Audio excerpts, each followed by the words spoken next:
Okay, so we have 2 minutes, Mr. Dick. I'm going to unmute you. So all of the board members are unmuted. And then once you start, Mr. Dick, we'll mute them and then we'll go according to plan. Does that sound okay to you? Sounds good. Thank you, Ms. Clark. You're welcome. I'm going to mute myself. So Mr. Colbert, if you have a question or something, if you want to text me, I'm available here. So where am I? Mute. Bye. I'm very proud that all of us were able to get on Zoom, especially some of us. I know it probably was more difficult, but it's pretty impressive that we're all doing this. I think that's, we're dealing with the times, and there have been very difficult times. As it is 1 p.m., I'm going to start with the script unless someone is objecting. Okay.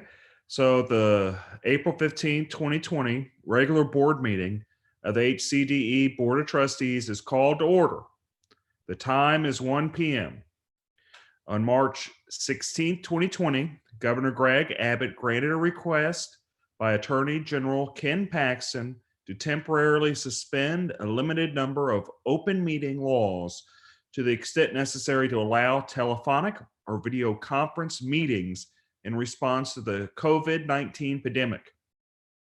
In accordance with those suspended rules, we certify the following. Notice of this meeting has been posted online for at least 72 hours. Although members of the board are not gathered in central physical location, we do have a quorum in attendance at this meeting by video conference. In fact, we have all of us.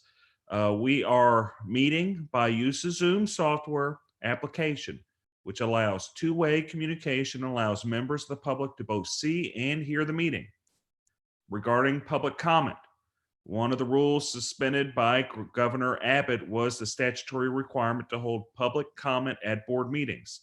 Similarly, via the resolution adopted by HCDE board at its emergency meeting held on March 2020, the board temporarily waived any requirements or allowance of public comment, citizen inquiry at board meetings as provided for by board policy BED local until such time that the department assumes normal operations.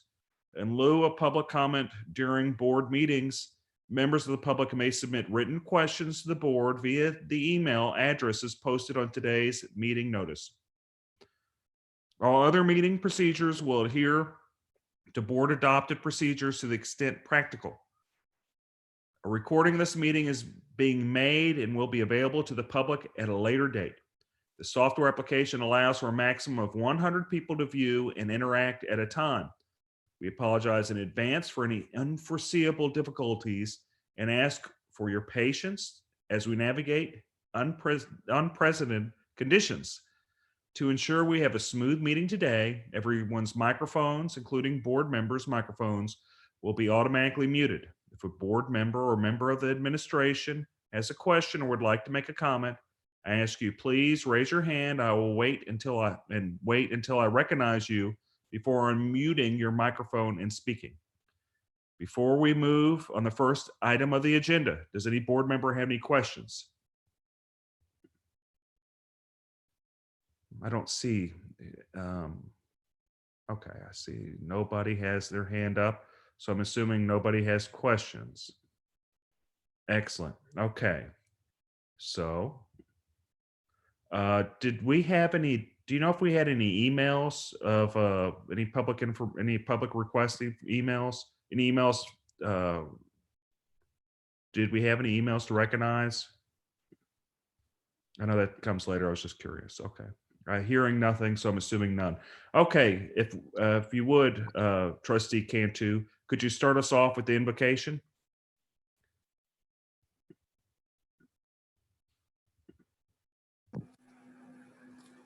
My pleasure, and thank you for the offering today's prayer.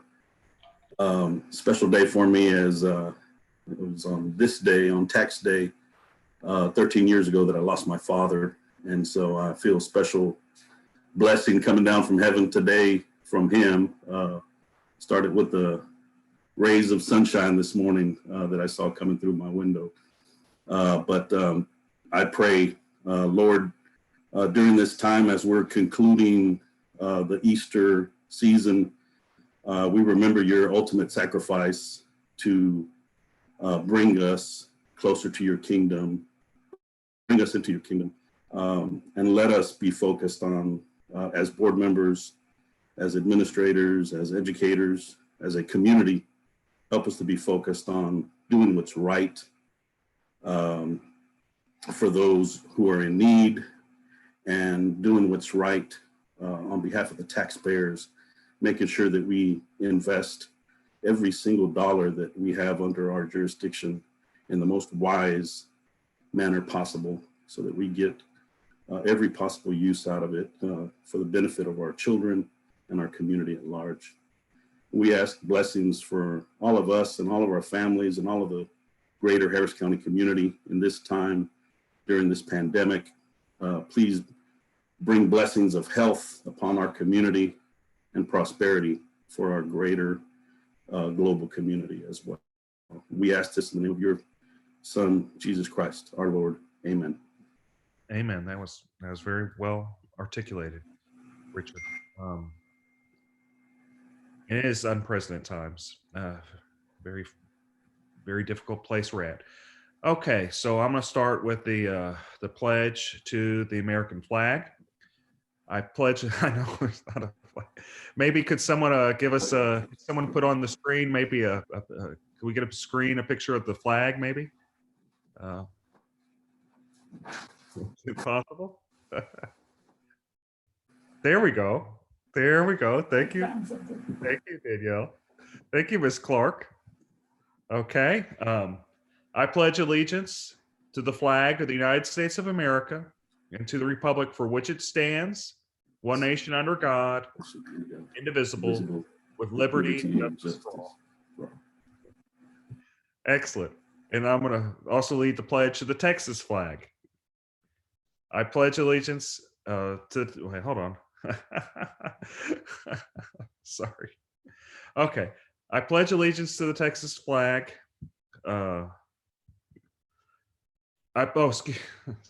Excuse me. I pledge allegiance to thee, Texas, one state under God, one in what? Oh, I'm really butchering this. Sorry, I'm nervous. Honor the Texas flag. I pledge allegiance to thee, one Texas, one state under God, one indivisible. My family would be embarrassed, as I have relatives that fought in the Alamo and all that. So I'm sorry for butchering. I'm sorry for butchering the Texas flag. I pledge allegiance to the Texas flag.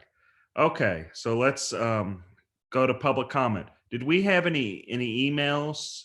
I heard we didn't. Did we have any emails for the public comment? Mr. Dick, we did not. Thank you. As of right now. Thank you, Melissa. I hope your family's doing well. Okay, so let's go to the reports and presentation. Let's start off with the superintendent. And I know, James, you've been doing wonderful stuff with Because We Care, and I'm looking forward to hearing about it. Okay, thank you, President Dick.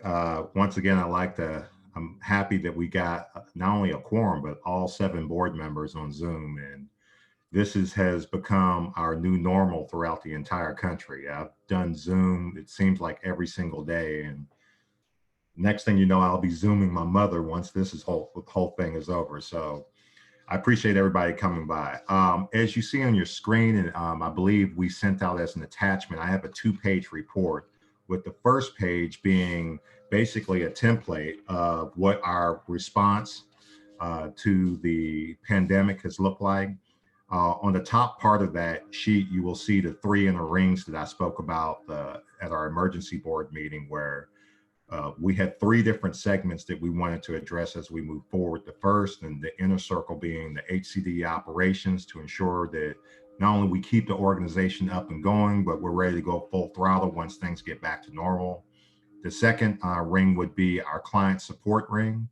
And that is the services that we've contracted with not only our ISDs, but our adult ed population, Head Start population, even our choice population and records management.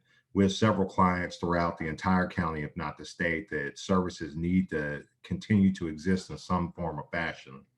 And then the third ring which I'll speak more about a little bit later, is the Harris County, the greater Harris County community. And how can we as an entity try to help those in need as we move through this unprecedented time with the pandemic. The next graphic that you'll see at the bottom of the first page is a pyramid, which is our tier model. And we broke our tiers down into timelines. Tier 1 was assuming that we would be at the state through April 4th. Tier 2 would be assuming that the school year would be closed. And right now we're operating with a Tier 2 mindset. And then Tier 3 is assuming that our buildings will be closed throughout July. I am hoping we don't have to go to a Tier 4, 5, or 6 level. And hopefully this will be past us relatively soon. In identifying this tier model, what we try to do is identify critical staff members that we needed to have work either remotely or on site on a limited monitored basis using healthy habits to ensure that we could meet those 3 inner rings that were listed above. Going to the second page, this is an update on what we've been doing since the last time that we spoke during our emergency board meeting. I'll start with the 3 inner rings. As far as HCDE operations is concerned, 95% of our operations is happening remotely. There are some exceptions that we've had to make because by having no choice. Our business services has had to go in from time to time weekly to manage payroll and accounts payable.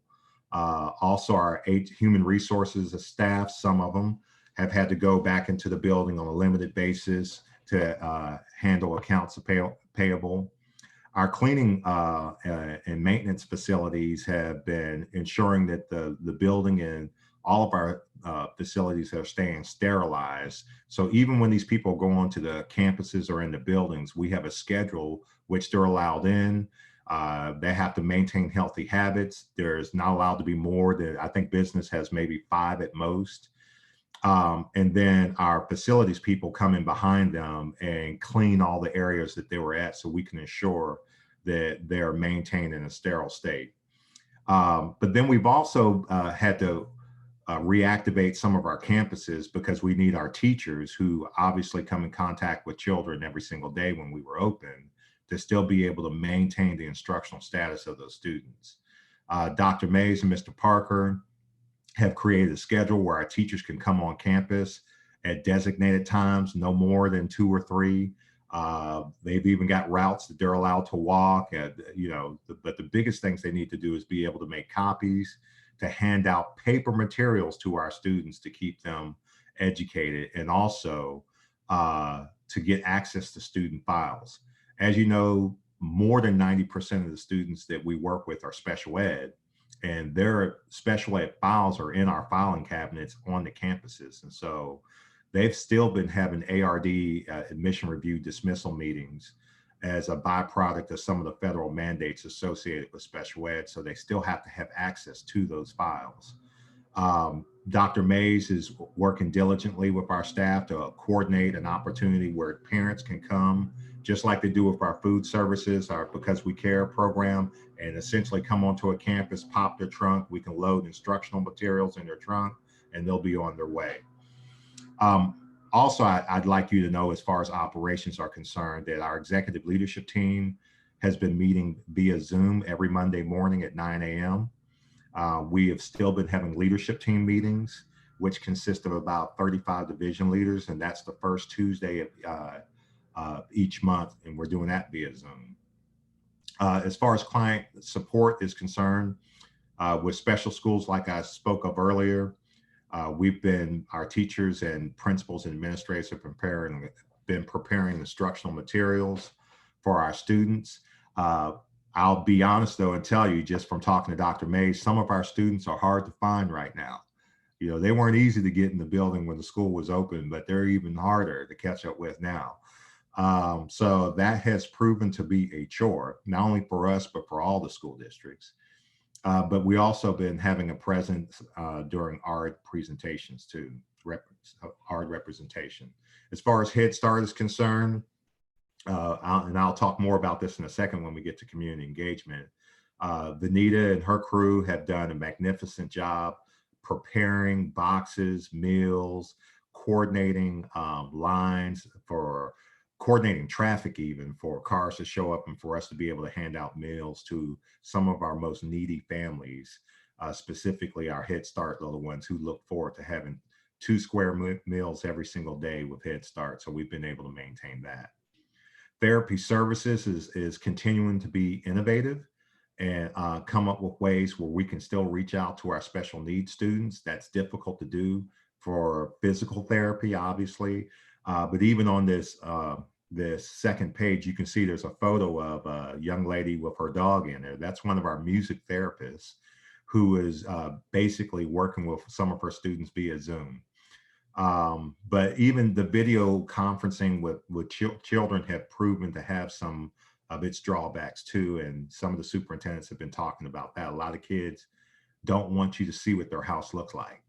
And so, you know, there's been problems with that with the video conferencing. Moving on to adult education, working towards a full-time distance learning implementation model. Technology has done an extraordinary job. I mean, they have really stepped up to the plate and made something out of nothing to ensure that we can still be able to facilitate services to our students and especially even to our adult ed students. And, you know, we don't have all the hardware we need, not because we can't afford it, but the access to it has been limited because some of the stuff is in short supply right now. So technology has been more than innovative and trying to ensure that we're up to speed.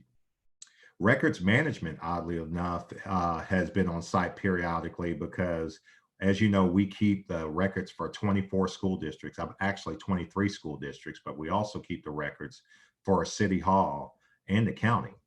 And the court system still moves on and they need access to some of their files. And so our records management has been working diligently to try to keep them up to speed.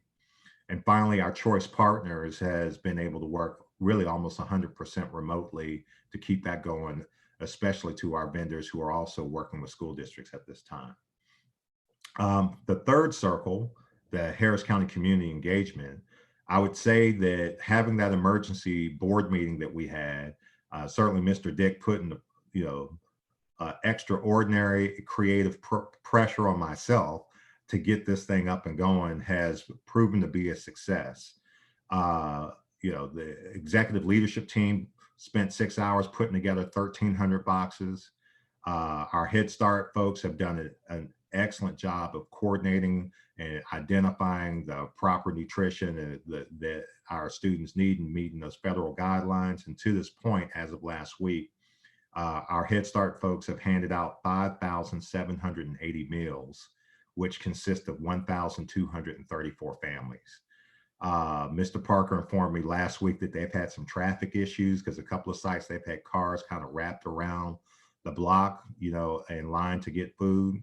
And so it's proven to be very, very successful. And, kind of like what we thought, that initiative will probably pick up momentum the longer we're in this situation, because people are going to need food more later than they do now.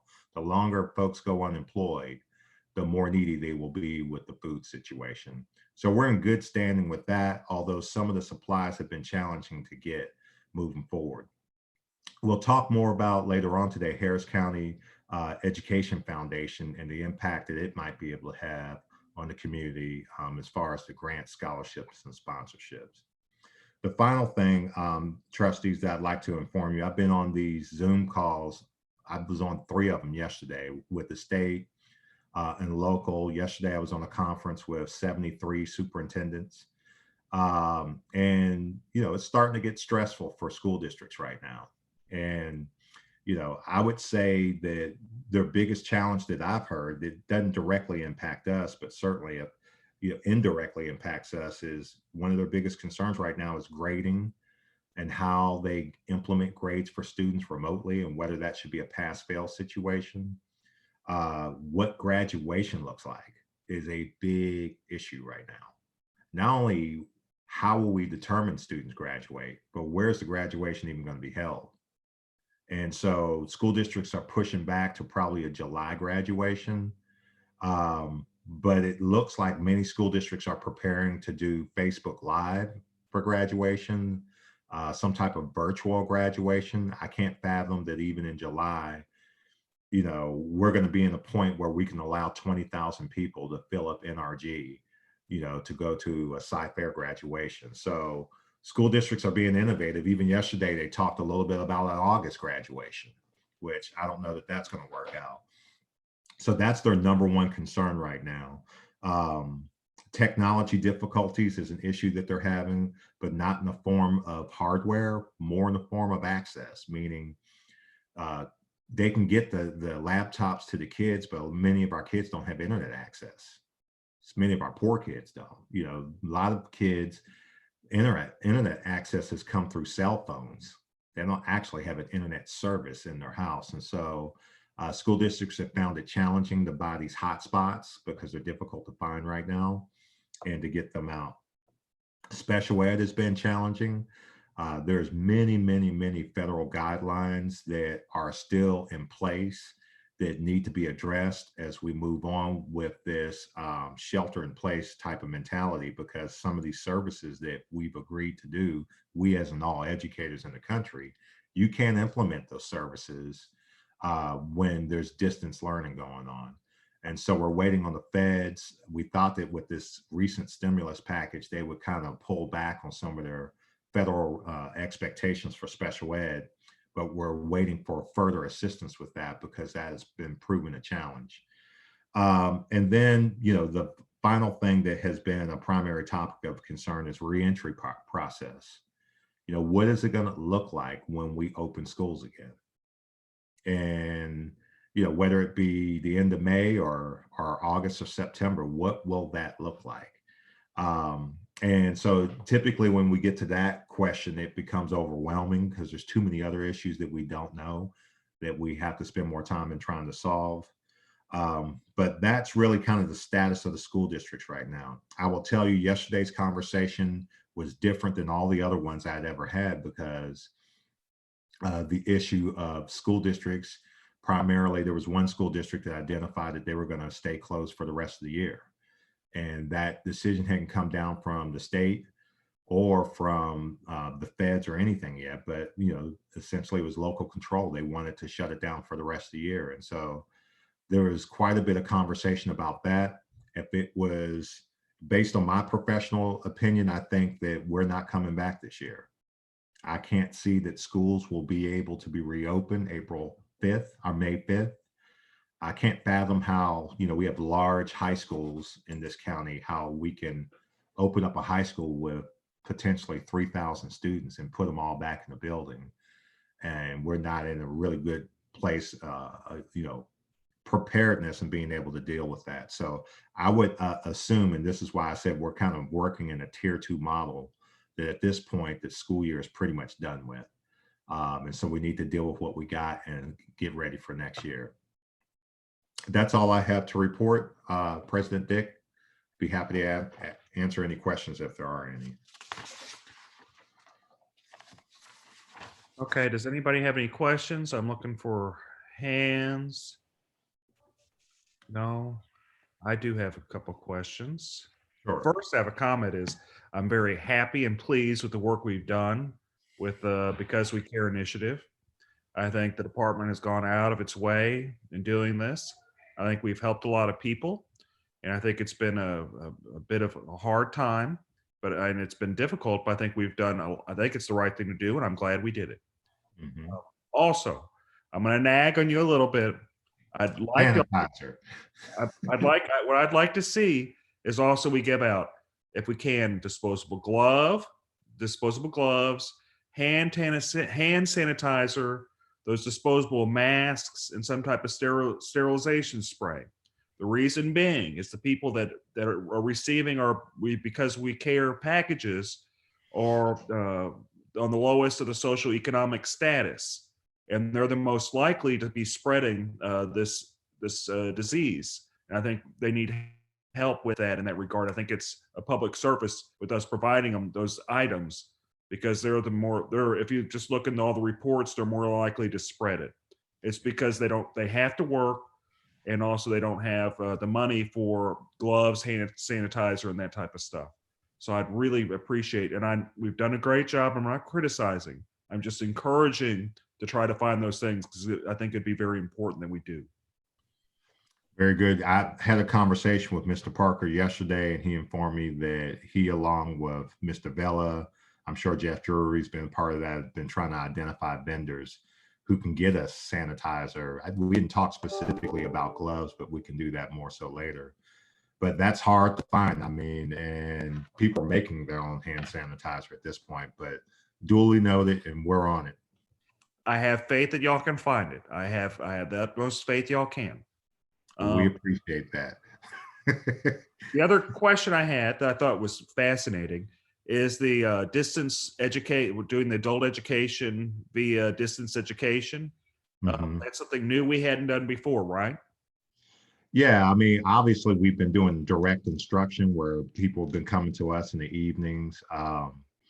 But, you know, it's interesting because the problems we have is some of our students don't have technology, but then we even have teachers who didn't have the technology to be able to provide the instruction. And so the thing with our adult ed situation that we had more control over is getting our teachers not only the technology, but then we need to train them on how to use that technology like Zoom to be able to provide instruction.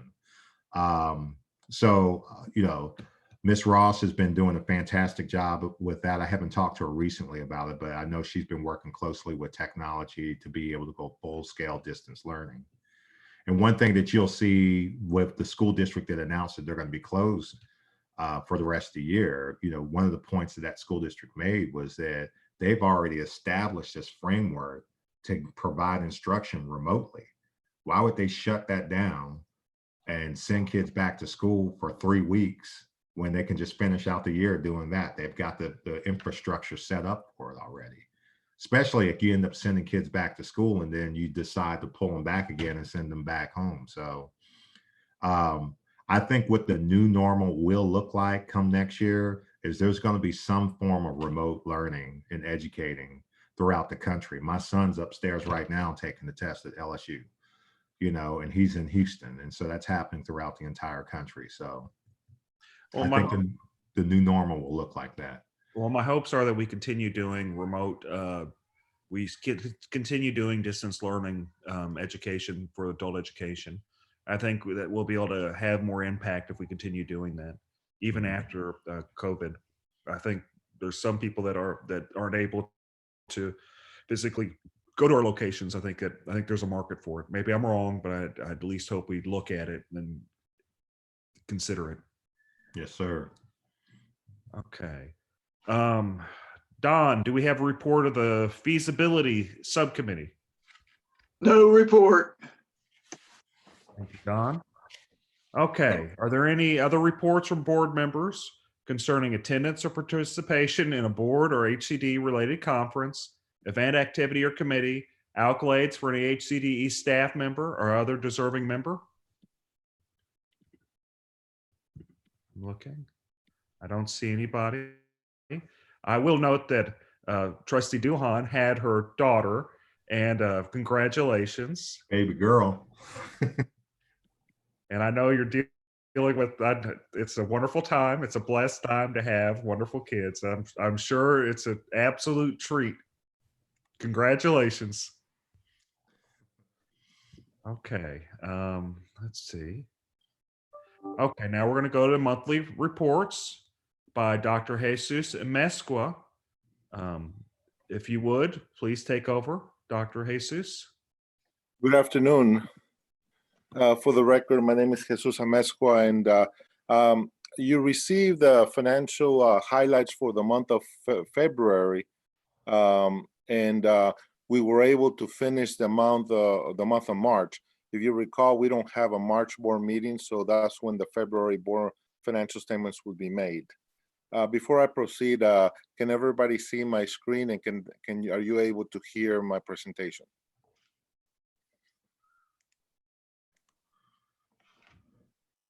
Yes?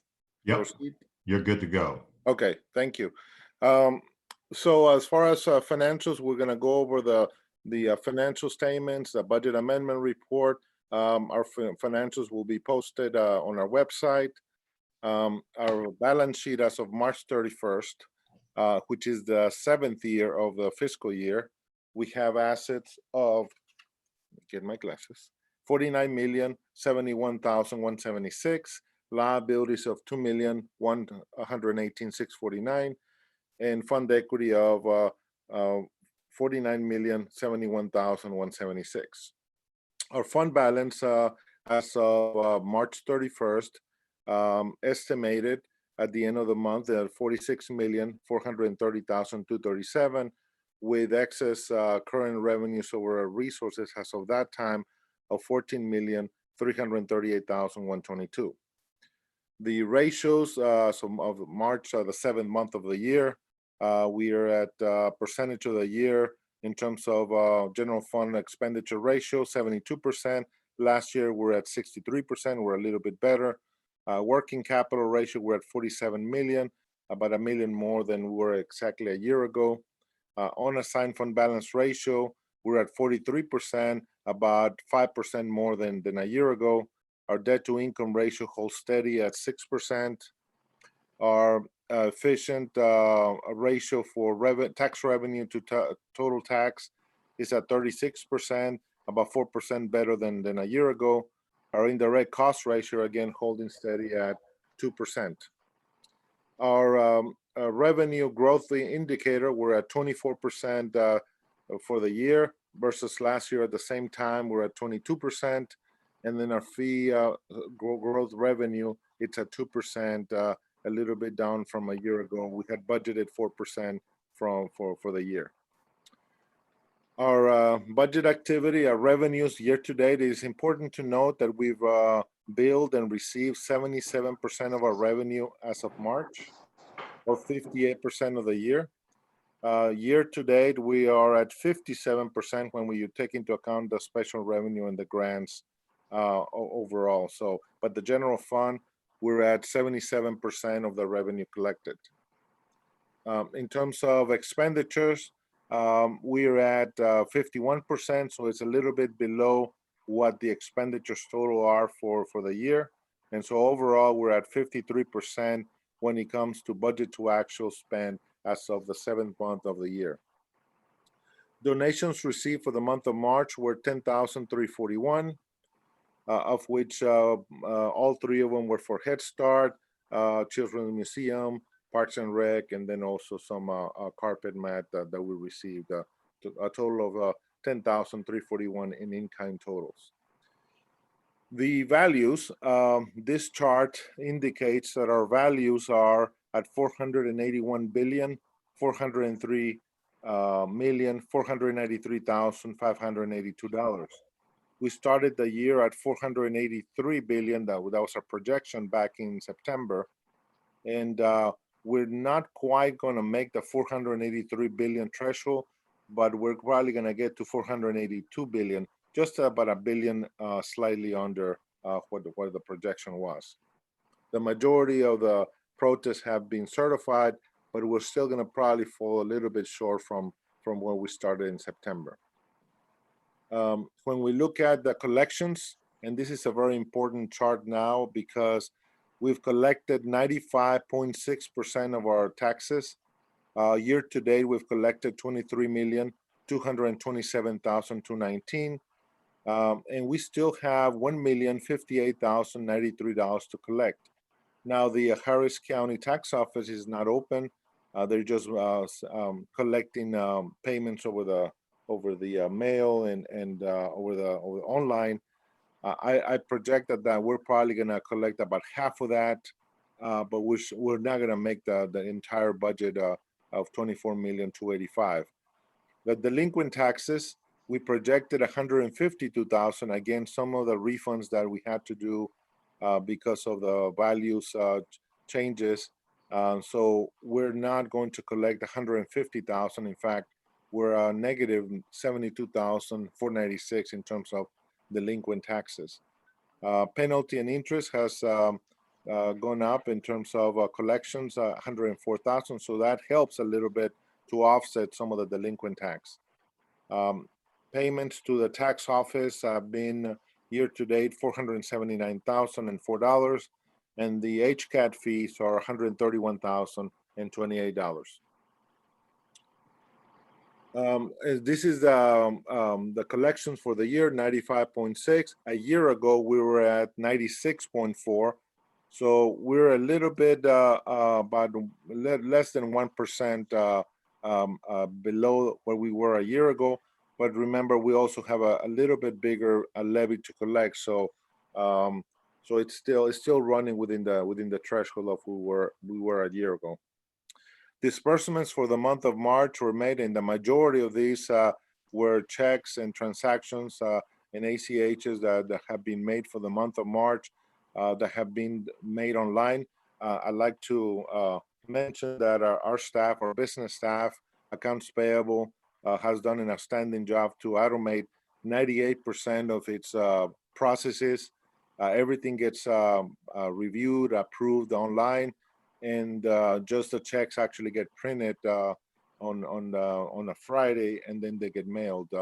And that's the last piece that we will make. Basically, 98% of our processes are automated.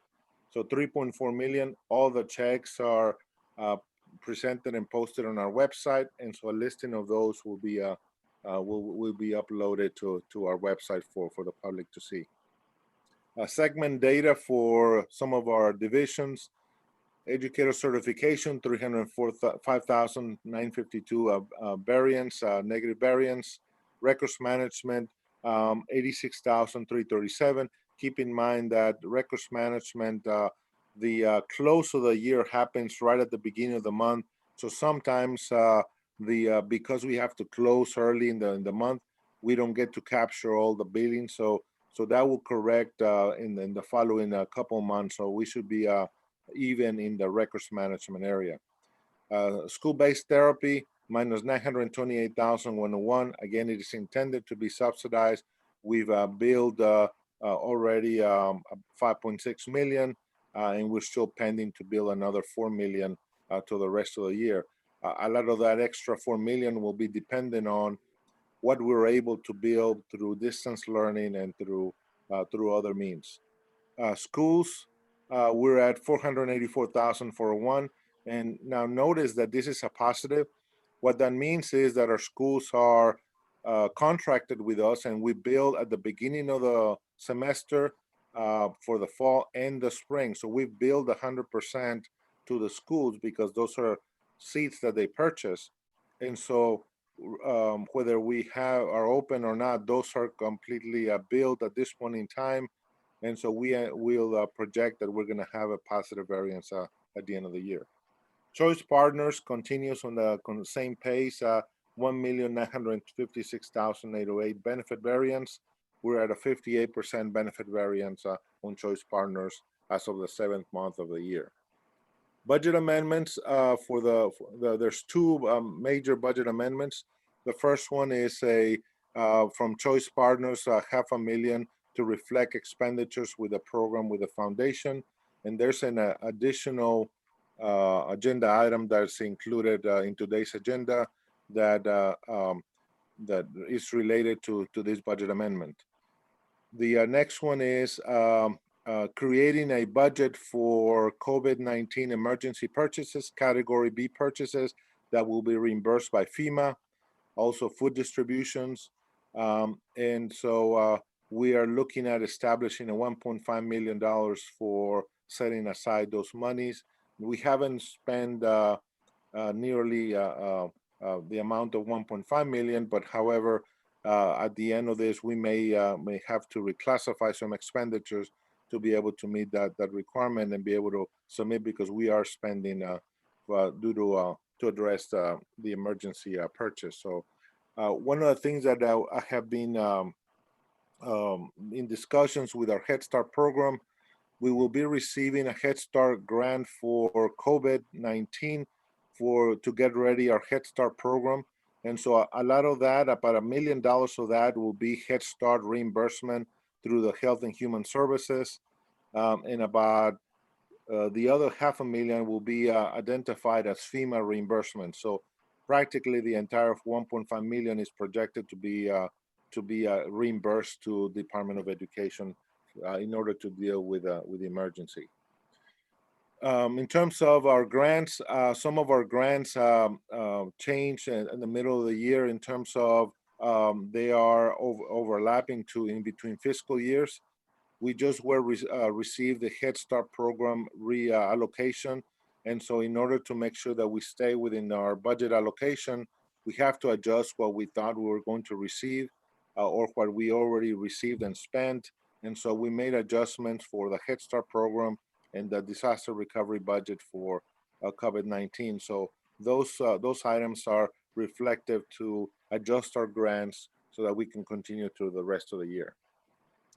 And in terms of the construction PFC update for the month of March, I'm gonna go quickly to some of these slides. Some of them are just the historical information regarding the project, 11 million in terms of the overall project.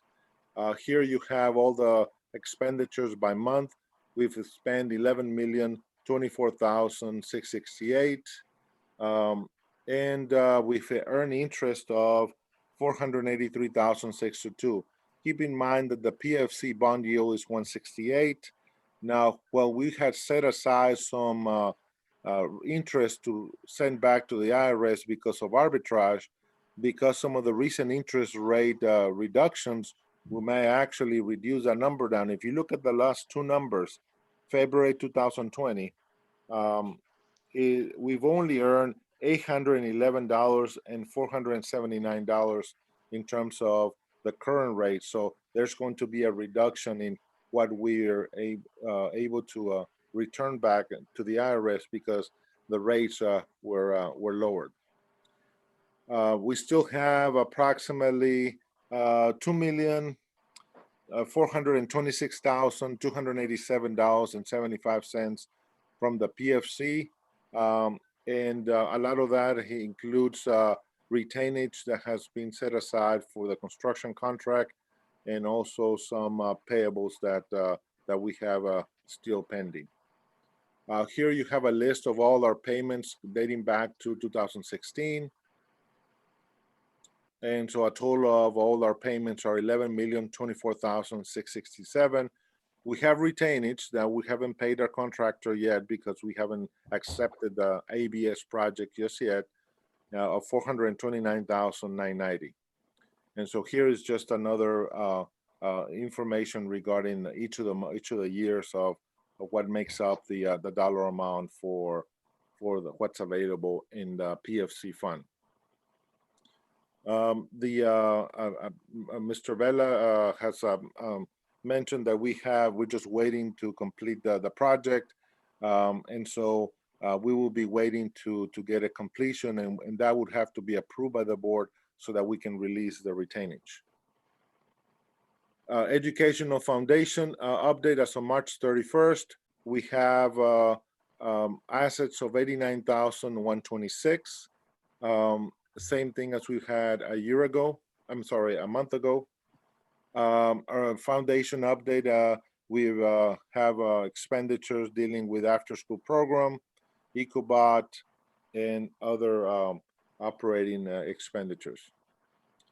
The biggest revenue is the payment from the Houston Endowment for $74,250 that came into the foundation. That's the financial statement report for the month of March. Any questions before I go into the investment report? Does anybody have any questions? I'm looking. I don't see any hands raised, so I'm assuming none. Oh, Richard Cantu. Yes, sir. Trustee Cantu. Yeah, I just wanted to just break it down a little bit more, just so that I understand clearly. Am I understanding your report to say that the main category that we're looking at a reduction in revenue is in the Head Start program? Because they're not actually in session? No, the reduction in revenue from the budget amendment is because it's an overlap between fiscal years. The federal government only gave us 6 months the way they broke down this grant for this year, they only gave us a 6-month allotment, and so then now we've already spent that 6-month allotment, so we don't want to overspend it because it's a grant from January to December. So we need to reduce that number. So that's not an actual reduction in revenue. That's just a reduction in budget because we don't want to overspend it.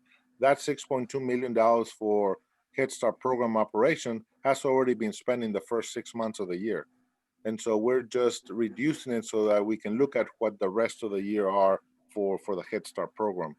We're undergoing through a reappropriation with the federal government, and they've only been doing that every 6 months, the allocation. Typically, we do that. We know what our number is going to be for the whole year, but because we're going through the reappropriation or the reauthorization rather, they only give us every 6 months. So that's the adjustments that we have to make in the budget. So those are just budgetary adjustments. They're not reductions in grants or revenue because we've already spent at this time that amount that we allocated from the previous budget that was adopted by the board.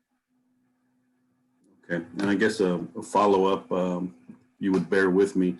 Are there any categories of revenue, any areas, program areas where we are experiencing a loss in revenue that we basically won't be able to recover because of the pandemic?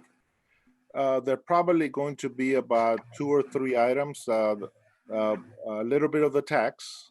As you can see, that we're probably gonna come close not to receive some of that $1 million. Again, it just depends on that. We usually end up with about $200,000 or $300,000 that we don't collect. This year, right now, we're about $1 million, so that may be one. The other one would be therapy. Therapy is we still have about $4 million to bill for the remaining 6 months or 5 months out of the year, but I don't know that we'll have the ability to bill that therapy. Special schools is already billed, so that's 100%. So I don't foresee a reduction there. There may be some other smaller divisions that have some revenue adjustments that may not be able to bring in for the year. So I think we will have some, but at this point in time, it's a little bit early to tell whether if we're gonna go back in May or we're gonna go back in June. So to determine which ones are going to be received, I would say probably about $3 to $4 million might be the estimate. Listen, I can hear it. Yeah. I can hear better. Thank you. Loud. Turn the video on. See me looking.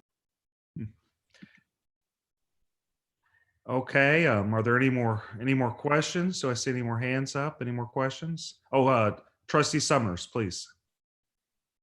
Can you all hear me? Yes. Okay.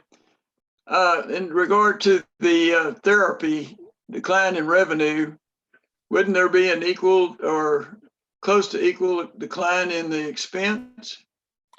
No, because they're not contracted in terms of they're not a contract. They're not a independent contractor. They're employees. So you're paying them even though they're not delivering any service? They are delivering some services right now. I don't know to what extent we are delivering at this time. Okay. Well, I didn't understand that for all these years. I thought it was you paid them and the school district paid you.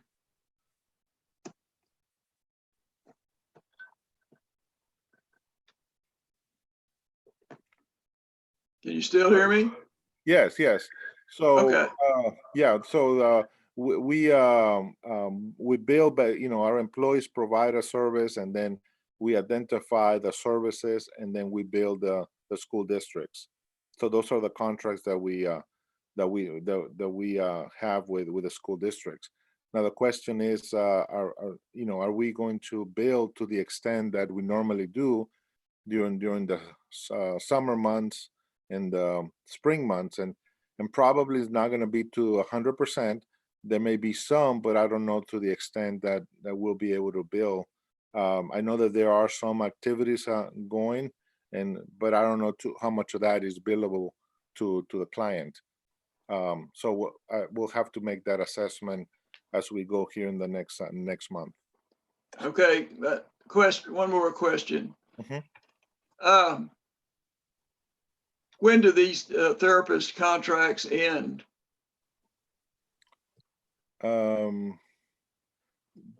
My understanding, I want to say, and Natasha might be able For to. the length of the school of regular teachers. I mean, the therapists don't work during the summer, so they're on a regular teacher about that Teacher type of contract? schedule, less than 200 days. Okay, so Jesus had mentioned something about billings in the summertime, but that would be under a new contract? Well, some school districts have extended year services, and you'll see an action item on the non-consent agenda where like HISD wants to expand their extended year services by 3 students. Well, so special ed services go year round with some students, and some therapists work throughout the summer, some don't. Okay, but I was just trying to come to, if we're not going to be billing this, would we let some of these therapist contracts expire? Well, so that's one of the big questions is going into this is contract season for us, Mr. Sumners.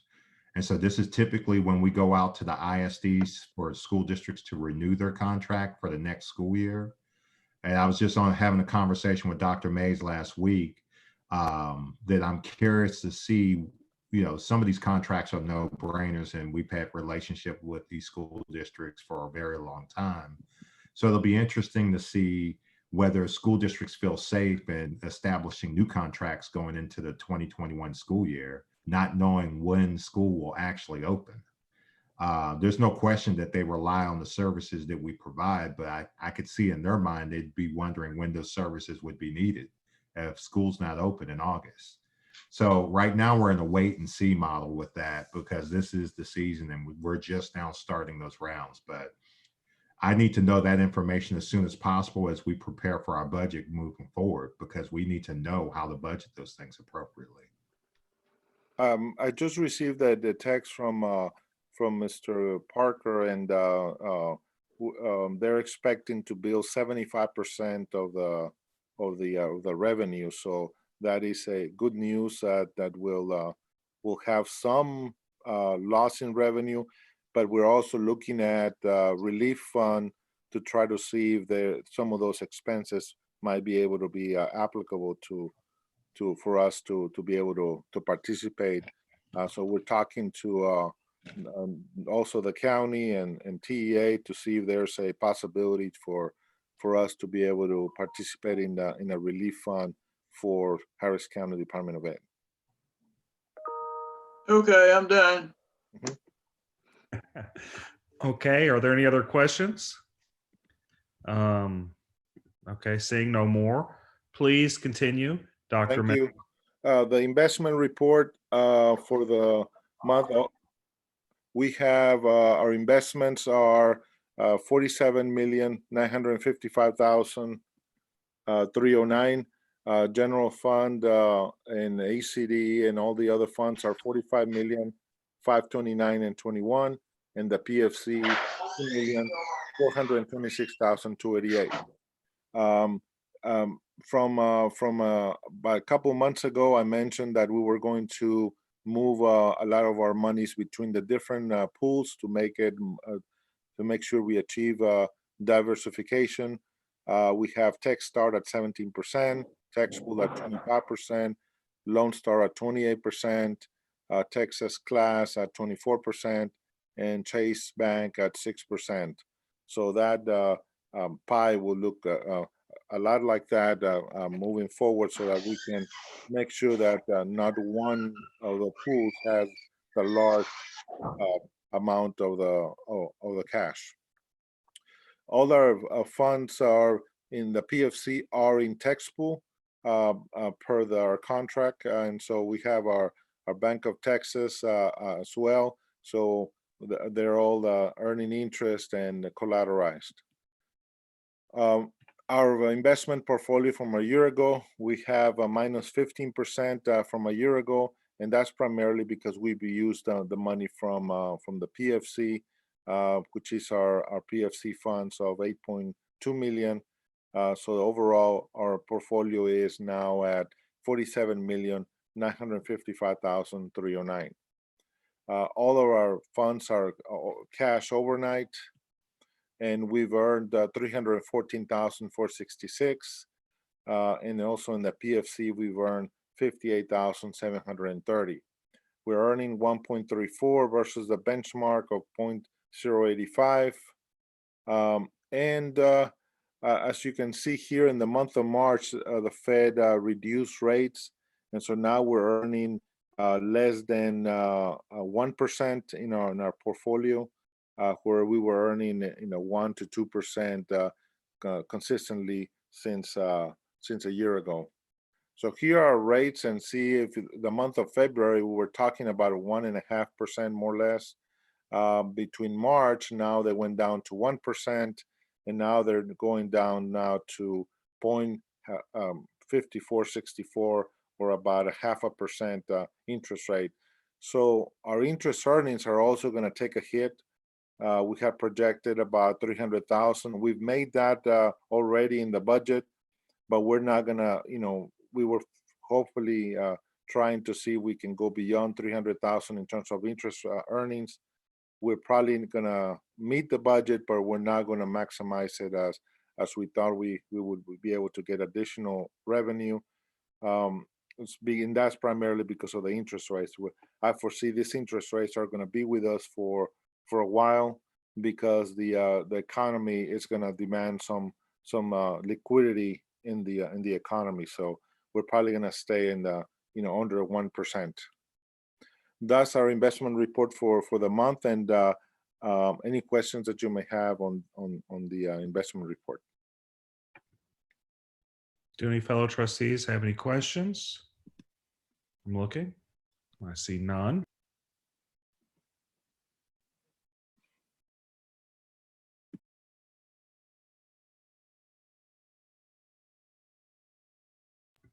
Okay, sorry, I was muted. Okay. Any other trustees have any questions? Seeing none, I'm going to continue. Okay, let's see where we were. So we're going to go to the consensus.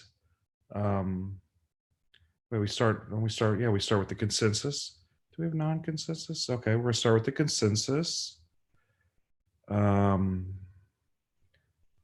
Okay. Do I have anything specific? Any trustees have anything specific that you want to remove from this? Trustee Don Sumners? Trustee Sumners? I'd like to remove 6B. 6B. Excellent. Any other trustees have any items that they want to flag? I'm looking. Trustee Wolf? The minutes from the last regular board meeting. Okay, that would be, what, do we know what that is? 6D. Well, which one? 6D, I believe. 6D. Consider approval of the following board meeting minutes. Well, I see the emergency board meeting, but I don't see The regular reg- regular minutes aren't on this agenda. Okay, never mind. So we're taking out that. Do we have anything else? I'm looking. I see no other hands raised. So seeing no other hands raised, I'm going to move forward with this. So I have a motion to approve the items save and accept 6B. So moved. Do I have a second?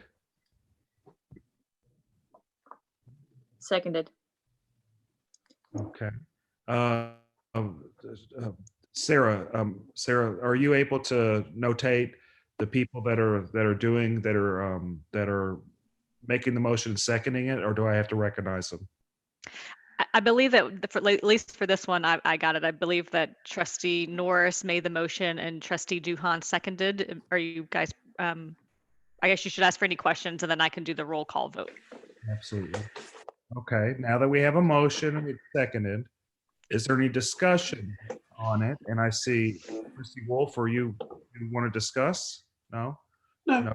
Okay, so I'm saying no discussion. So let's move it for a vote. All right. We're going to do a roll call vote just to make sure we get everyone's vote. President Dick. I'm for it. I vote yes. Okay. Vice President Norris. Yes.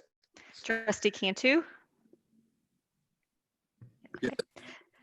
A thumbs up works too. Trustee Duhan. Yes. Trustee Hinojosa. Yes. Trustee Sumners. Yes. Trustee Wolf. Yes. All right, that's 7-0.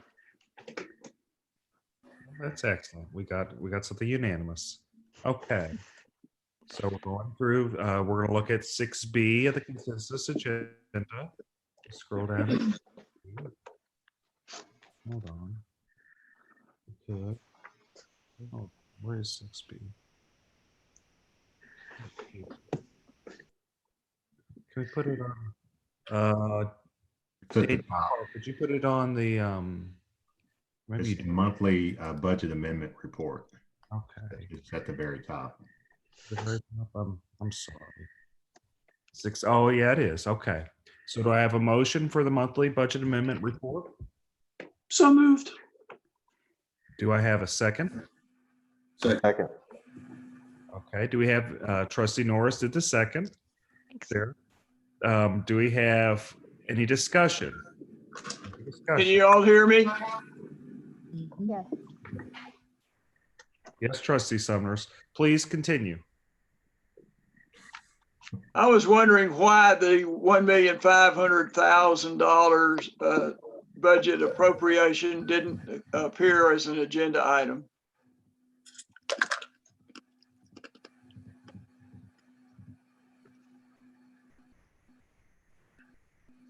Is that related to the COVID-19 purchases? Yes. Because the board already delegated authority to the superintendent and designees to make purchases related to COVID-19 at the emergency board meeting in the declaration. And so those items will come as information items once those purchases are made. Okay. So you're saying we've already approved it, even though this is a large amount? The declaration did not include a dollar amount limit.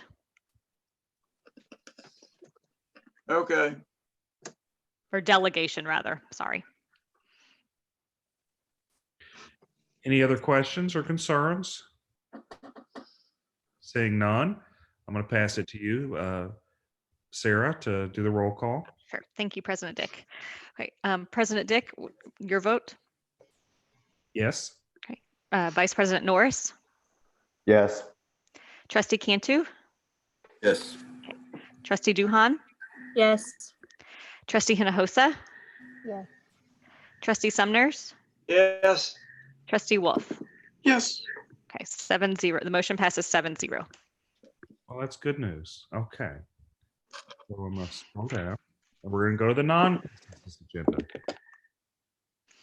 Okay. Consider approval of the lease agreement between Harris County Department of Education and Journey of Faith. Do I have a motion? I'm looking for a trustee to give me a motion. So move. Trustee Cantu. Do I have a Second. second? Do I have a second? Second. Okay, was that trustee, who seconded it? Trustee Hinojosa, excellent. Okay, do we have any discussion on this item? I'm looking to see if anybody's hands are up. Okay, I'm assuming no discussion. let's move it for a vote, if we may. President Dick, Yes, I'm voting for it. Vice President Norris, 4. Trustee Cantu. Okay. Trustee Duhan, Yes. Trustee Hinojosa, Yes. Trustee Sumners, Yes. and Trustee Wolf. Yes. Motion passes 7-0. Okay, let's move to 7B. Consider approval to increase the maximum contract amount under CH Local fiscal year 2020. Do I have a motion? So moved. That was Trustee Norris, I believe, or was it? Oh, Trustee Cantu. Okay, do I have a second? I'll second. Okay, I got confused. Does Attorney Sarah, do you have it? Do you know who did it? I believe Trustee Norris made the motion and Trustee Cantu seconded. Okay, perfect. We're learning voices very well. Okay, so is there any discussion? Yeah. Okay, we have two. Trustee Duhan, I'm gonna start with you. I think your hand was up first. I just want to hear some information about what testing material this is for.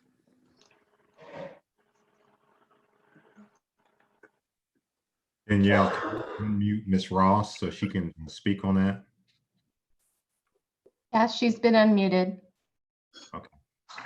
Good afternoon. The TABE testing, the testing for adult basic education is required by the state as a pre-test and a post-test.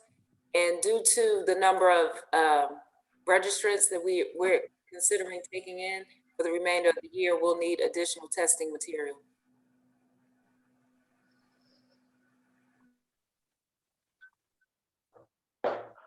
Is that enough information, Trustee Duhan, or would you like more? I mean, I think I'd like to hear a little bit more. Like, is this a new addition because of COVID-19? No, it's not. This is an ongoing requirement by the state as a part of our program. We typically make several orders throughout the year. This is our last and final order, and so we needed additional testing material. Is this paper material? I mean, right. It's going to be a combination of paper-based as well as electronic. The state is actually trying to work out the new protocol given the COVID environment. So it's to be determined, but we need to get the testing material ordered. okay, and so we've increased the amount of people that are registering for this by over 100-fold, or? Well, the material is anticipation of, well, first of all, it's based on what we normally intake as far as students, and then also taking in consideration the additional students that will actually register and enroll. That's a large increase. Yeah, I agree, Eric. I don't know. Oh, Anyone else have any thoughts or concerns about that? Well, let's first start with Trustee Hinojosa. I see you, Don. We're going to get to you, but Trustee Hinojosa was next. So what I heard is that you typically ask for increases throughout the year. That's correct. So is this on par with a typical increase throughout the year? Yes, it is. Actually, earlier in the contract year, the state mandated that we use a different testing protocol, and they also provided additional funds so that we should be able to do so. In the past, we were able to create our own scoring sheets. So the new order accounts for additional material so that we can be in compliance. So are we talking about books? It's a test booklet, yes, online as well as a hard copy. So this amount is typical, and it does include additional students, but nonetheless, it is typical. Yes, it's typical. Okay. Okay. Trustee Sumners?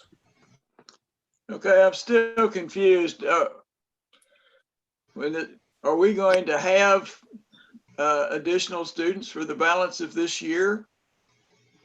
Yes, sir. The state anticipates us being able to continue to register students. The guidance is to be determined, but that is the overall goal. So we're going to be having these classes in the summer? Yes, sir. We're a year-round program, 12 months out of a year. Okay. If we don't get the new students, can we continue to use these materials? Yes, the material will not, it will still be valid in the new fiscal year. Okay. Are there any more questions or concerns? And if Ms. Ross, if you could you explain what the materials are that we're looking to get and why there's that increase? That might help some of our concerns. Sure. The material just assesses the students that are looking for basic literacy support. They're testing them to see what level they're on how close they come to an 11th or 12th grade level, a pre and a post test. That's how we're measured by the state to see how well we are providing instruction. So this is nothing different from what we've done in the past. It's just that we are, again, rolling out a new protocol that requires us to have a different scoring sheet. We support, in most years, we support about 10,000 students in a year. And so those testing materials will account for that. Okay, Ms. Hinojosa, did you have a question? I see your hand up, but I'm okay. Dr. Mesqua, did you have something to add in? You're muted. You'd need to unmute. Perfect. Yes, we also have the grant ends in June, and it also is able to carry forward into the new year anything that doesn't get used. Some of these tests are used to for as a end of the program test and also a beginning of the year test. So whatever doesn't get used in this grant, it carries forward into a new grant, which is expected to come before you in the next couple months. Excellent. And I have another follow-up, Ms. Ross, if that's all right. If this wasn't approved, I imagine there would be a hardship on the adult education, and there'd be potential problems. Would that be correct? That's correct. We would not be able to satisfy a requirement for pre and post testing the students. Excellent. Is there any more questions? Any more concerns? Okay. Having done discussion, I believe, and we discussed it a bit, let's move it for a vote. President Dick, I'm in favor. Vice President Norris. Okay. Trustee Cantu, Yes. Trustee Duhan, Yes. Trustee Hinojosa, Yes. Trustee Sumners, Yes. Trustee Wolf. Yes. Motion passes 7-0. Okay. Moving on. I'd encourage if you're not speaking to put your Zoom app on mute. We're all getting used to it. Okay, so let's go to we just did B, right, Sarah? So we're gonna move to C, and that would be we're going to consider the academic and behavior school East addendum revenue contract for fiscal year 2019 in the aggregate amount of $429,000. Do I have a motion? So moved. Was that Trustee Hinojosa? Second. Okay, seconded by Trustee Wolf. Having a motion and being seconded, is there any discussion? I'm scouring, looking for anyone that wants to discuss. I'm not seeing anyone that wants to discuss, so I'm gonna move forward. Let's put it for a vote. Okay. President Dick, Yes. Vice President Norris, Yes. Trustee Cantu, Yes. Trustee Duhan, Yes. Trustee Hinojosa, Yes. Trustee Sumners, Yes. and Trustee Wolf. Yes. Motion passes 7-0.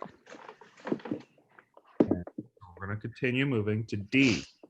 Consider acceptance of the notice of award from the Department of Health and Human Services Administration for Children and Families for the Head Start Division.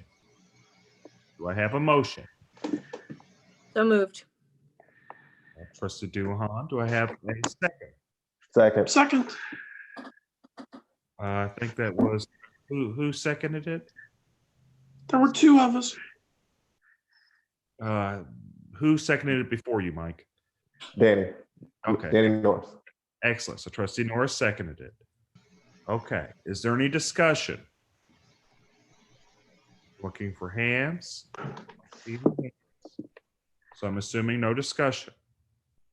Let's move it to a vote. President Dick, I'm voting for it, yes. Vice President Norris, Yes. Trustee Cantu, Yes. Trustee Duhan, Yes. Trustee Hinojosa, Yes.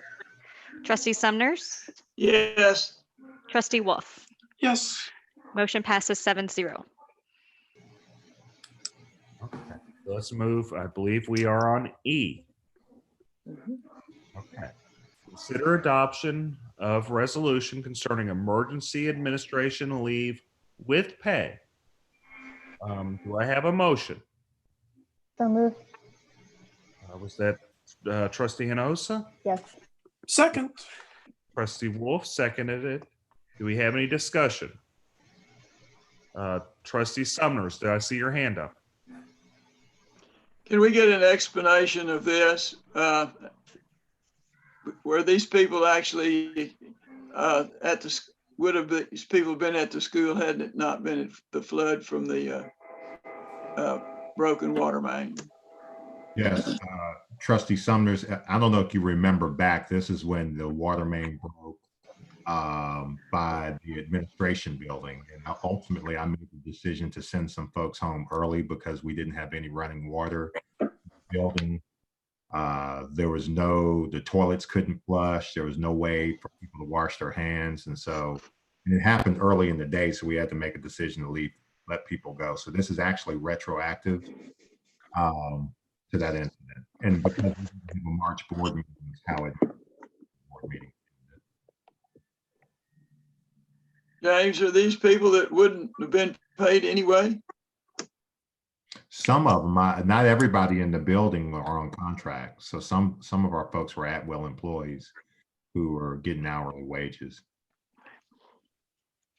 Okay, that's all I have. Any other questions? I'm looking for hands. I see none.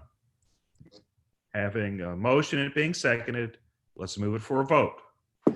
President Dick, I'm in favor. Vice President Norris, Yes. Trustee Cantu, Yes. Trustee Duhan, Yes. Trustee Hinojosa, Yes. Trustee Sumners, Yes. Trustee Wolf. Yes. Motion passes 7-0. We're going to move to F. Consider approval of the 2020-2021 HCDE work holiday calendar. That should be interesting. Okay. Do I have a motion? So moved.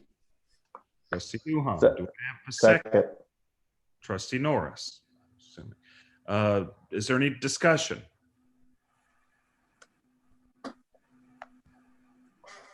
Okay, I have a question. I'm imagining this is is this done in conjunction with the COVID-19, or how will that function with this?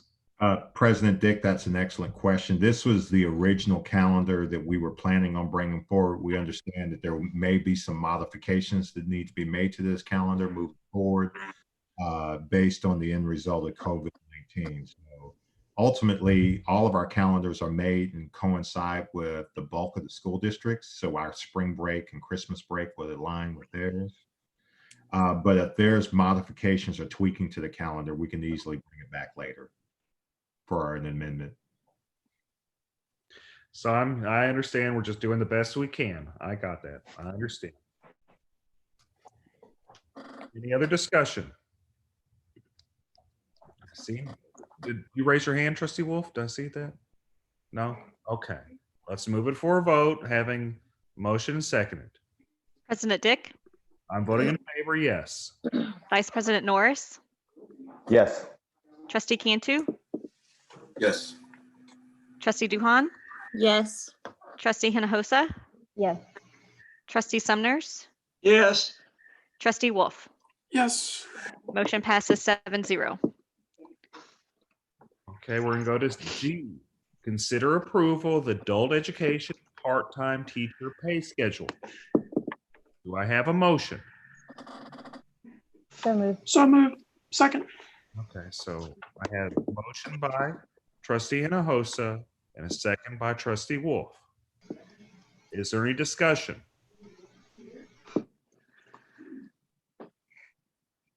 Seeing no hands raised, I'm assuming there's no discussion. Let's put it for a vote. President Dick, I'm voting yes. Vice President Norris, Yes. Trustee Cantu, Yes. Trustee Duhan, Yes. Trustee Hinojosa, Yes. Trustee Sumners, Yes. Trustee Wolf. Yes. Motion passes 7-0. Going to H, consider ratification and approval of a services agreement with SOA FIN First, job number 20/019KJ for accounting services.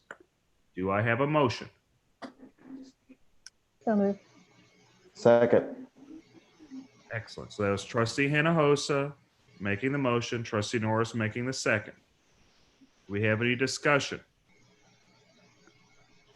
Trustee Sumners.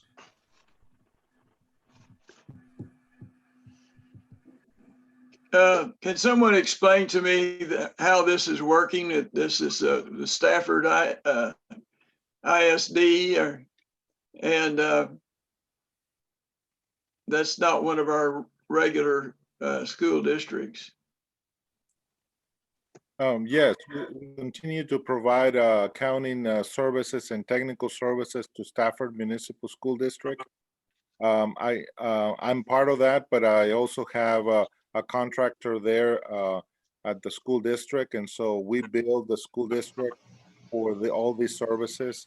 We're going to bring back an amendment to add and extend the contract with Stafford to the end of the year as well. Okay, so Mr. Sumners, I would Yeah. add that one of the services that we provide from Harris County Department of Ed is Dr. Amesqua does something called HCDE Plus, where we provide business support to school districts in needing. Stafford ISD is one of the school districts that's barely in that county, but we do provide a number of services to them. And their CFO ultimately went to another job placement and needed some help and getting folks straight. That's this problem.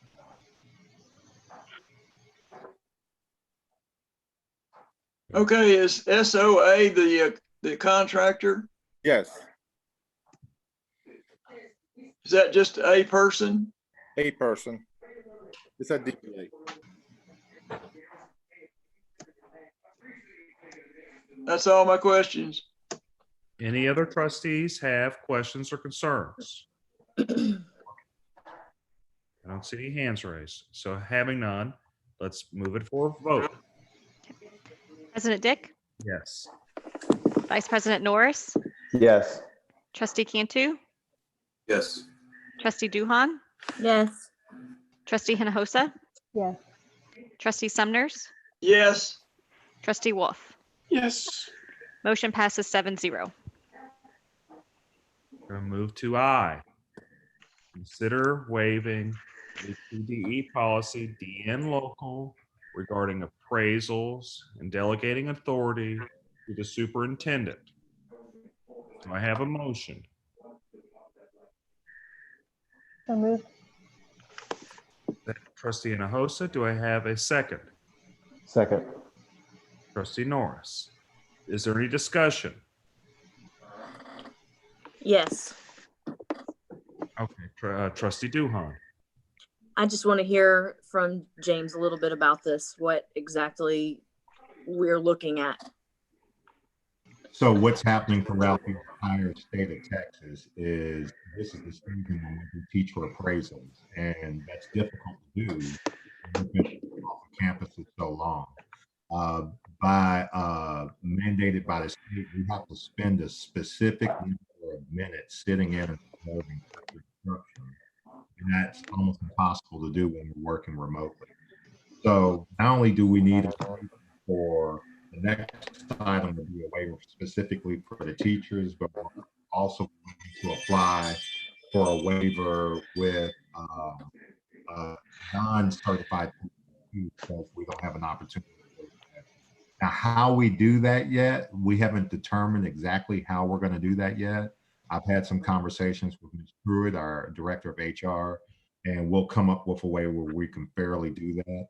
Certainly, there's some folks that, they're on a growth plan and required to do specific things that we can't really monitor now because of the current state of the education system. So I was on a telephone call with superintendents about 2 weeks ago when this came up, and I can assure you almost every school district in the entire county is applying for this waiver from the state because it's impossible to evaluate teachers when we're not in the building for months. Yeah. Okay. Any Thanks. other? I just wanted a little more info on it. Mhm. Are you satisfied, Trustee Duhan? Excellent. Okay. Is there anybody else that has any questions? I'm looking. Okay. Seeing no more, we have a motion and seconded. Let's put it for a vote. President Dick, Yes. Vice President Norris? Yes. Yes. Okay. Trustee Cantu? Yes. Trustee Duhan? Yes. Trustee Hinojosa? I believe you're muted, Trustee Hinojosa. Can you give me a thumbs up or a thumbs down? Okay. I believe that was a yes. Trustee Sumners? Yes. Trustee Wolf? Yes. Motion passes 7-0. We're going to go to J. Consider the approval of an appraisal process waiver request with the Texas Education Agency. Do I have a motion? So moved. That was Trustee Norris. Do I have a second? Second. I recognize Trustee Cantu. Do we have any discussion? Being no discussion, let's move it for a vote. President Dick? Yes. Vice President Norris? Yes. Trustee Cantu? Yes. Trustee Duhan? Yes. Trustee Hinojosa? Yes. Trustee Sumners? Yes. Trustee Wolf? Yes. Motion passes 7-0. Move to K. Discuss and possible action regarding HCDE providing funding. Do I have a motion? So moved. Trustee Cantu. Do I have a second? Second. Seconded. That was, I think, Trustee Norris seconded it, or was Yeah. it? Okay. Is there any discussion? I'm looking for any hands for discussion. Here. Oh, Trustee Hinojosa, yes, please. So is this something that will be done on an annual basis? Oh, I think that's a great question. Ultimately, this breaks down into 3 different categories: scholarships, sponsorships, and grants. I think, Trustee Dick and I had long conversations about this, and I think it's imperative that the foundation determine the distribution of how much money will go to grants, how much money will go to scholarships or sponsorships, primarily because it could be situational. So a good example is right now, I think the bulk of the money will go towards grants towards the ISDs and not necessarily sponsorships or scholarships. No one's doing a golf tournament now. And so because of that, we should work on a grant cycle that begins and ends so people know exactly when to apply and when they can expect to be awarded their grant. I spoke a little earlier to one of our trustees that's sitting on these committees before. It's important that teachers get awarded these grants sometime in the fall so they can actually utilize the benefit of the grant throughout the school year. It doesn't make sense to award a grant and then the school year is over. And so this will be on a yearly basis, and this will hopefully help, some of the school districts moving forward out of this. But ultimately, we'd like for school districts to be Harris County become something that they could depend on for a supplemental support. Trustee Summers. My only opinion about this is that we've sort of got the cart before the horse. I think that the plan as to what we're going to do as far as scholarships and grants and all be more defined before we actually vote to allocate money. And I noticed that this is a April to April thing. So I don't think there's any emergency about us voting on this $500,000 at this point in time. I'd like to hear or see a better proposal to what we encompass as this having to do, and like how scholarships would be determined, how grants to the school districts would be determined, etc. And then we could vote to actually allocate the money, because right now this $500,000 that we would pay is just going to be sitting there, and we don't have any really idea about how it's going to be used. And I noticed also in the agreement that there's really no reporting to the board. It's just reporting to the superintendent. Well, so Mr. Summers, I would say that not only have we done a feasibility study on this, I believe we've done 2 feasibility studies on this topic, and I've done at least 1 presentation to the board on this. Having discussions with Mr. Edgar, the president of the foundation board, explaining to him that, and him being in agreement that if this amount of money came over from the board, it should have more representation based on how it gets distributed to ensure that it's in line with the goals and mission of HCDE. And so you'll see at the next action item that there'll be an opportunity where we can increase the representation from 1 board member to 3 board members to ensure that they have some say-so and be able to report back to the board on each year and how it's progressed. So I think we're in a good situation right now. I think that the Education Foundation needs some autonomy to determine exactly what the spectrum of how they're going to award scholarships, who they're going to delegate grant monies out, and not have it necessarily dictated to them.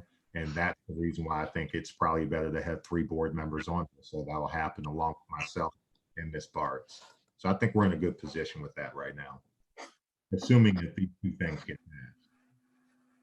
I also noticed in the report that the Educational Foundation has not raised any new money since we got new board members there. The board members have only been on the board for a few months, but yeah, that's duly noted. I'm not sure how that relates to this item, but yeah, that's duly noted.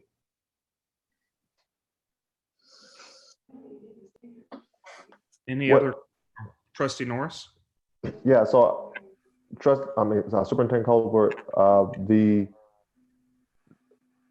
far as this is concerned, this is more or less trying to address the ISDs as of right now, like as in with the current situation going on, correct? So, because it seems like, I think Trustee Summers mentioned there was no hurry, but I don't know if your vision is quite being sold on what you had in mind specifically for right now, because I'm sure right now there's a whole lot of school districts trying to make adjustments, and you're looking for flexibility to do some things right now. Just making sure. That's an excellent point, Mr. Norris. I mean, right now, I think this initiative is very timely, and that's why I put it back on the agenda. Having sat on these conference calls, they're ultimately school districts are going to feel a ripple effect of having to buy iPads for every student in the school district. And we have all this federal funding coming and all this, that, and the other. I think that it's going to be an issue, and so I think that there's a lot of good that the Education Foundation can do right now and be impactful and helping school districts. In fact, I think the timing is perfect because if this is approved, then it will begin the daisy chain of things that we will. Excuse me, I'm sorry. I just having kids walk through my front yard behind the bushes. But we'll be able to have school districts apply for grants this summer, and then ultimately first next year. So this is perfect timing where HCDE could come in and kind of save the day. Not only have we been handing out meals to help our community, but we can supplement and support ISD through the Education Foundation. I think it's perfect timing. Trustee Summers? I noticed in reading the agreement that the HCDE is supposed to develop the paperwork that's going to be used to allocate these funds or actually obtain approval for these funds. Does any of that paperwork exist at this point in time? Yes, sir. We've already got it set up on a website where districts can apply online. Like I said, I've tried several times to get this approved before, so we've put much of that infrastructure already in place. We just haven't disseminated it out because we haven't had approval for the foundation to get access to any of the funding. And in fact, just to inform the board, this funding's already been allocated and set aside. We're basically y'all are given the foundation approval to start using it. We set this money aside a year ago. And so Ms. Bartz has done a great job in working with even our technology and comms and getting that grant application process already delved out electronically. And so what will happen is if it is approved, eventually we'll meet with district representatives once again and let them know that the grant exists and to start applying and give them the understanding of the timeline for that so that the foundation can start awarding these grants early next year. Any other trustees have any questions or concerns? I've got one more comment. Please. Is this in a place where the board can look and see what the status of that information is now? I don't believe it's on our website right now because we didn't have the capacity to award any of the grants. So we can easily get you access and send you a hyperlink so you can see that. Okay. Any other questions or concerns? I'd note that I'm hoping that the three trustees there will watch and see what the foundation's doing. And if they don't like what they're doing, what the foundation's doing, they'll report back and we'll adjust. If they like what the foundation's doing, we'll continue, expand, or change. That's what I'm hopeful. I'm also very hopeful that the foundation, at least at this point in time, will be centric towards COVID-19 and do things, philanthropic that's helpful to the community. Because I've been very, very, very vocal about us having a spot and helping the community in this time of need. And my hopes are that the foundation continues in doing that. And you'll know I'll nag if you aren't. You know I will. Okay. So having said all that, and I'll get off my soapbox, let's put it for a vote. President Dick. I'm voting yes. Vice President Norris. Okay. Trustee Cantu. Yes. Trustee Duhan. Yes. And just for the record, I want to say Trustee Norris voted yes. He gave a thumbs up. Yeah. Trustee Hinojosa. Yes. Trustee Sumners. No. Trustee Wolf. Yes. Motion passes 6-1 with Trustee Sumners voting nay. Okay. So, L, and I'm actually going to take lead on this. So I'm going to say consider the appointment of Trustee Hinojosa, Trustee Duhan, Trustee Cantu to serve on the Education Foundation of Harris County. I'm going to make the motion. I have a second. Real quick, Mr. Dick, their clarification, currently Trustee Wolf is serving on the foundation committee, and the foundation made a policy revision that no more than 3 HCDE trustees would serve on the foundation. So you recommended 3, and we already have 1. That makes 4, which would create a quorum. Okay, and then I see the problems with that. Yes. Sarah. Sorry. If this motion passes, then in essence, because the foundation's bylaws state that no more than 3 HCDE board members may serve in a non-voting capacity, then those 3 would be the board representatives by operation if the motion passed. I also have a question. Is there a term for the board delegate? That's a great question. I believe the board operating procedures provide, just like with the Head Start Policy Council, historically that those individuals would serve until the board decided to name a different delegate. So then if I did make that motion, then that would that, if I maybe amended it and putting in replace Trustee Wolf with those 3, would that work? Yes. Additionally, the board operating procedures also provide that you can name an alternate, 1 or more alternates, in fact, if that's at the board's pleasure. For example, if a trustee who was named as a board delegate to the foundation could not make a meeting, then the alternate would serve in that trustee's place. And so that is yet another option for the board.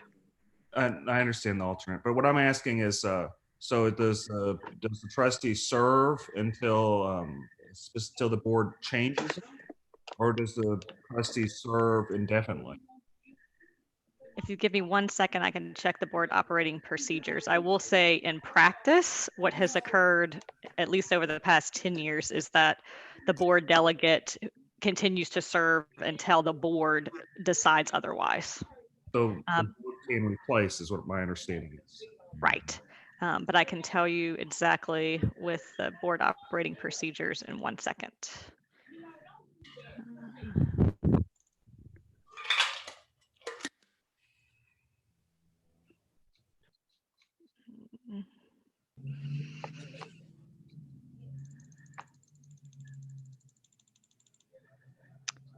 Okay.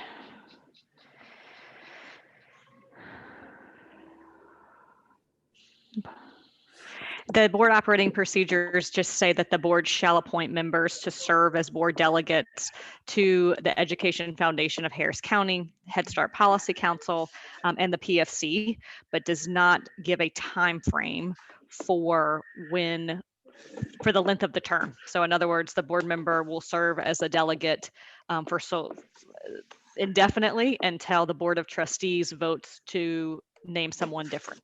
So to understand what you're saying, because it doesn't specify, the majority of board members can decide whether to replace the board member or not. Correct. So then I'm gonna, if I can, I'm gonna amend my motion and to say to replace Trustee Wolf with Trustee Hinojosa, Trustee Cantu, and Trustee Duhan. Was that acceptable? From a legal perspective, yes. Okay. Do I have a second on that motion?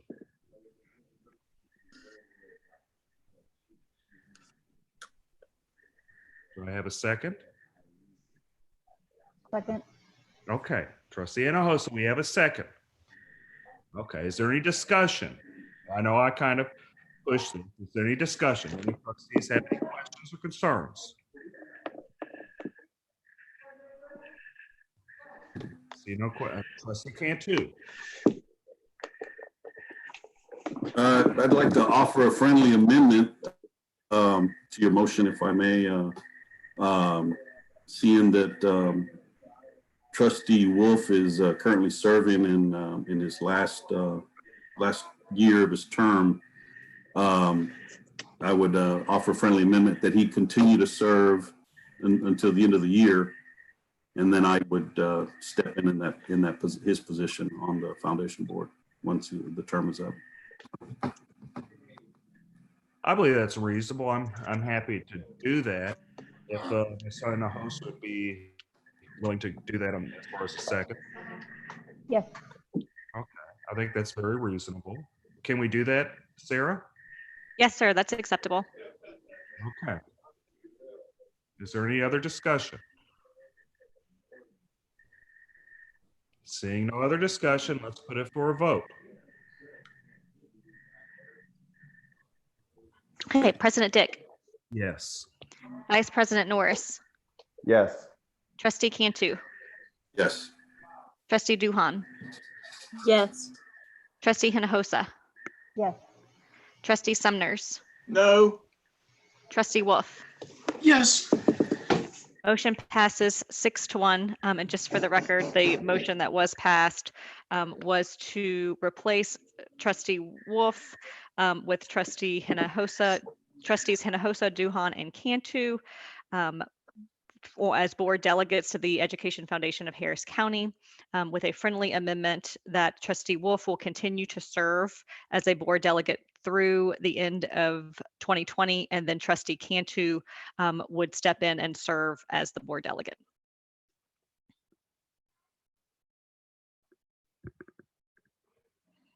Excellent. Okay. So let's take a break maybe and then go to executive session because I think that's it, right? Maybe let's take a 10-minute break to go to the bathroom, stretch our legs before we go to executive session. Can we do that maybe? Sure. Well, you know, the bathrooms are closer now, so we might not have 10 minutes. Well, maybe you need to walk. Maybe 10 minutes. Well, maybe 10, well, we could come back at our leisure, but let's say 10 minutes. If we get there before, we can start. Thank you all. Okay, and just for the record, the time is 2:45, and the board is adjourning to executive session, which will begin in 10 minutes, as permitted by the Texas Government Code, including but not limited to sections 551.071 and 551.074. Thank you.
Mr. Colbert?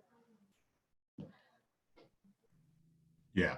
Mr. Dick, we're gonna, as soon as the board is reseated, we will, and you say your little spiel about going into executive session, that's when we'll move the board into executive session. So I just wanted you to know that we'll do that once everybody's back. And so will all the names of people who shouldn't be in executive session disappear from the group that I'm looking at? Well, what'll happen is you will get a button that will pop up that says you've been moved to breakout room called executive session, and you click join. You'll kind of go into the cosmos for about 5 seconds, and then a screen just like this will reappear with just the board, you, Mr. Colbert, and Ms. Langlois. Okay. I will pop in to make sure you're all okay and that you guys will just constantly be unmuted. Ms. Langlois will be the host at that point. She has co-host capabilities. And then when we're ready, Mr. Colbert, just text me. I'll come back in and we'll close the room and you'll magically come back to the main session. Magically? It's magic. Okay. Thank Okay. you. Mhm.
Hey, y'all. And say no more people get in line. And so that should help. Okay, we're back. It sounds like we're back. So just a point of clarification, my understanding is we're going to go back to the meeting, and then I'm going to say we're going to executive session. Is that right, I'm Sarah? gonna go pick her back up really. Correct. You can just restate the time. It's now 3 o'clock. Okay. So back. It is now 3 p.m. Okay, under the Texas Government Code pursuant to any and all purposes permitted by section 551.001 to 551.084. Yeah, come in early for that day. Not limited to 551.071 and 551.074. We're going to executive session. Okay, here you go.